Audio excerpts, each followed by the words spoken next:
Hello everyone, this is Shivangi. Welcome to Shiv classes. NTA UGC NET December 23 के जो form हैं वो आउट हो गए हैं, तो वीडियो को एंड तक देखना। आपको क्या एलिजिबिलिटी चाहिए, क्या आप लोग की फ़ीस है, वो सब मैं इसमें बताने वाली हूँ। तो सबसे पहले हम बात करें, जो आपका ऑनलाइन सबमिशन है वो 30 सितंबर को स्टार्ट हो चुका था और 28 अक्टूबर इसकी जो है लास्ट डेट है, शाम के 5 बजे तक। और आप अपनी जो पेमेंट है वो 29 अक्टूबर तक कर सकते हैं। फॉर्म आपको 28 अक्टूबर तक फिल करना है। अगर आप 28 को पेमेंट नहीं कर पाते हैं साथ के साथ ही, तो आप 29 को भी पेमेंट जो है वो अपनी कर सकते हैं। अब आते हैं कि किसकी कितनी फ़ीस है। तो अगर आप जनरल कैटेगरी या हम बोले अनरिजर्व कैटेगरी से हैं तो आपकी जो फ़ीस है वो 1150 रुपये है। अगर आप जनरल EWS OBC हैं तो आपकी फ़ीस जो है 600 रुपये है फॉर्म की। और अगर आप SC ST या PWD कैटेगरी से हैं तो जो आपकी फ़ीस है वो है 325 रुपये। ठीक है। फिर आप उसमें फॉर्म में करेक्शन, भाई आपकी कोई मिस्टेक हो गई है नाम में या किसी भी डिटेल में जो है, तो उसके लिए 30 से 31 अक्टूबर के बीच में आप जो है अपना फॉर्म जो है करेक्ट कर सकते हैं। और जो आपकी सिटीज़ है एग्ज़ामिनेशन सेंटर की, वो आपको बता दिया जाएगा बाद में। और जब एडमिट कार्ड आएंगे हफ्ते 10 दिन पहले जो है एडमिट कार्ड आ जाते हैं। तो डेट जो है एग्ज़ामिनेशन की आपकी वो है 6 से 22 दिसंबर के बीच में। ठीक है, 6 दिसंबर से 22 दिसंबर के बीच में एग्ज़ाम हो, क्योंकि काफ़ी सारे सब्जेक्ट में जो NTA UGC नेट जो है कंडक्ट कराता है, तो सबकी अलग अलग डेट्स होती हैं। और जो ड्यूरेशन होती है एग्ज़ाम की वो 3 घंटे की होती है, 180 मिनट। तो यहाँ आपको 2 पेपर मिलते हैं, पेपर 1 एंड पेपर 2। कोई ब्रेक नहीं होता पेपर 1 पेपर 2। टोटल यहाँ पे कितने क्वेश्चन होते हैं आपके? 150 क्वेश्चन होते हैं। 50 क्वेश्चन आपके पेपर 1 में होता है जो कॉमन होता है सभी सब्जेक्ट्स, चाहे आपने मास्टर किसी में भी कर रखी है। और 100 क्वेश्चन आपके अपने सब्जेक्ट के आते हैं। अगर आप इकोनॉमिक्स के लिए अप्लाई करेंगे तो 100 क्वेश्चन आपके इकोनॉमिक्स के और 50 क्वेश्चन जो है कॉमन होते हैं। इसमें टीचिंग एप्टीट्यूड आता है, आपका रीजनिंग है, ठीक है, डेटा हैंडलिंग, डेटा इंटरप्रिटेशन है। तो काफ़ी सारी चीज़ें जो पूछी जाती हैं इसके अंदर। तो एग्ज़ाम सेंटर और जो शिफ्ट रहेगी वो एग्ज़ाम की 9 से 12 और 3 से 6 2 शिफ्ट रहेंगी। और जब एडमिट कार्ड आएगा वो आप लोगों को बता दिया जाएगा। ठीक है। और जो रिज़ल्ट का भी इसमें दे रखा है डेट कि 10 जनवरी को जो है आपका रिज़ल्ट दे दिया जाएगा। अब क्वालिफ़िकेशन आप लोगों को क्या क्या चाहिए वो मैं आपको बता दूं।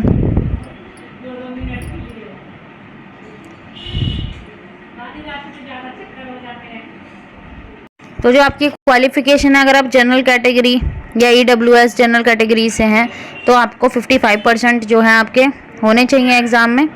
ठीक है। मास्टर जो आपकी 55% होनी चाहिए। अब वो चाहे आपने जो यूनिवर्सिटी से कर रखी हो, लेकिन आपके मास्टर्स में 55% होना चाहिए। राउंड ऑफ नहीं होना चाहिए। मान लीजिए आपके 54.9 हैं तो आप उसको 55 लिख दें तो ये नहीं माना जाएगा। आपके पूरे जो है मार्क्स होने चाहिए, 55% जो है मार्क्स होने चाहिए। और अगर आप SC ST PWD कैटेगरी से हैं, ठीक है, OBC SC ST, तो आपके लिए जो मार्क्स हैं वो 50% है। जनरल कैटेगरी के लिए 55 और SC ST OBC और PWD थर्ड जेंडर कैटेगरी के लिए जो है 50% मार्क्स जो है होने चाहिए। अब जो पर्सन जो है मास्टर्स कर रहे हैं, सिर्फ यही नहीं कि जो कंप्लीट वाले हैं वही अप्लाई कर सकें। जो अभी मास्टर डिग्री अपनी कर रहे हैं, आप अपने फाइनल ईयर में हैं, ठीक है, अगर आप अभी कर रहे हो, फर्स्ट ईयर में भी हो तो भी आप इसके लिए अप्लाई कर सकते हो। लेकिन आपको जो सर्टिफिकेट है, अगर आपका नेट या JRF क्लियर हो जाता है, वो आपको जब भी मिलेगा जब आप अपनी मास्टर्स जो है कंप्लीट करेंगे विदिन 2 ईयर्स। मान लीजिए आज आपका रिजल्ट आया है, ठीक है, उसके अंदर 2 साल के अंदर अंदर आपको अपनी मास्टर्स जो है वो कंप्लीट करनी है। ठीक है। और क्राइटेरिया वही रहेगा 55। अगर आप जनरल कैटेगरी से तो आपके मास्टर्स में 55 होने चाहिए और SC ST OBC से हैं तो आपके 50% जो है आपकी मास्टर्स में होने चाहिए। ठीक है। नेट के लिए अगर आपका खाली नेट एग्ज़ाम क्लियर होता है ये, तो आप असिस्टेंट प्रोफेसर के लिए एलिजिबल हो जाते हैं। उसके बाद आपको जहाँ भी कॉलेज में वैकेंसी निकलेगी आप वहाँ पे इंटरव्यू देंगे तो आपका सिलेक्शन हो जाएगा, अब एज अ असिस्टेंट प्रोफेसर लग जाएंगे। और अगर आपका JRF क्लियर हो जाता है तो आप जॉब के साथ साथ जो है अपना PhD भी कर सकते हैं। ठीक है।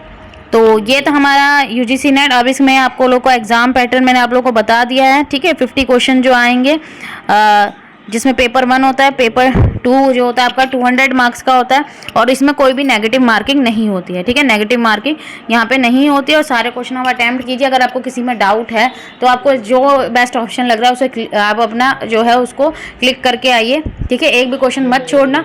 और आपका जो कट ऑफ है हर साल अलग अलग जाती है, लेकिन क्वालिफाइंग होने चाहिए 40% आपके दोनों सब्जेक्ट में होने चाहिए। ये नहीं कि आपके एक में 30% है और एक पार्ट में आपके 80% आ जाएंगे तो आप क्लियर कर लेंगे। नहीं, दोनों में आपके 40% जो है होने चाहिए। उसके बाद जो भाई आपने ये क्राइटेरिया, क्वालिफाइंग वाला क्राइटेरिया अगर आप ऊपर हैं, उसके बाद जो आपके जितने भी मार्क्स है उस हिसाब से जो कट ऑफ निकलेगी उसके बाद जो है सिलेक्शन होगा।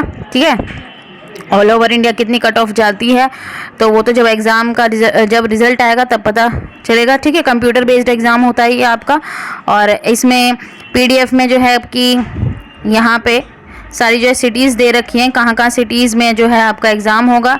एंड में जो है आप लोग को दे रखा है तो आप लोग चेक कर लेना। ठीक है, पीडीएफ का लिंक, ये सारी सिटीज़ हैं जहाँ पे आपका जो है एग्ज़ाम जो है कंडक्ट होगा।